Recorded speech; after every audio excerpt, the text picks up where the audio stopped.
كلنا متابعين أزمة انقطاع التيار الكهربائي وتخفيض الأحمال اللي بتتبعها الحكومة علشان في أزمة في الطاقة في مصر.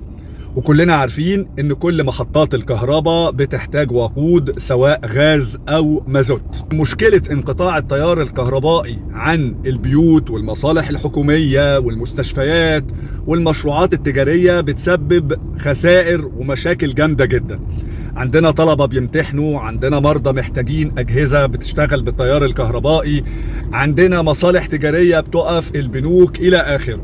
طيب إزاي ممكن نعالج الأزمة دي من غير ما يحصل مشاكل سلبية بيعاني منها المجتمع المصري وبتضغط على الناس وبتعمل لهم مشاكل جامدة جدا؟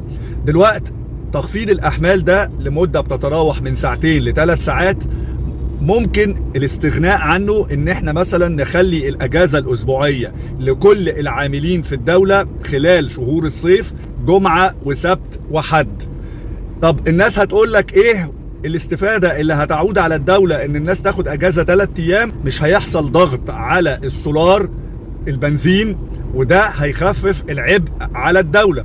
في نفس الوقت نحط توقيتات محددة لقفل المحال التجارية مثلا وليكن الساعة 10 مساء كله يقفل، فبالتالي احنا هنخفض استهلاك الوقود لان الناس هتبقى قاعدة في البيوت.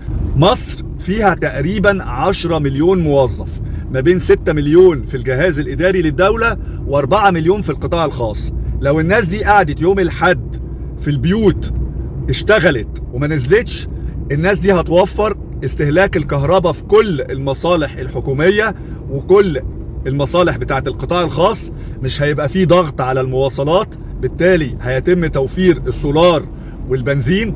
مش هيبقى فيه ضغط على استهلاك التيار الكهربائي نهائي.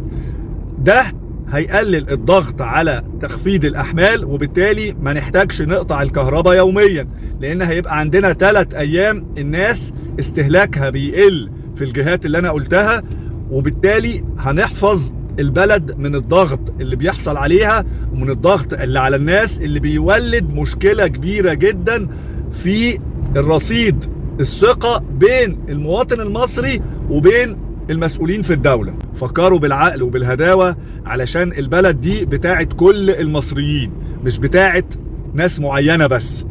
ربنا ينجي بلدنا ويا رب صوت الناس يتسمع علشان مصلحة البلد.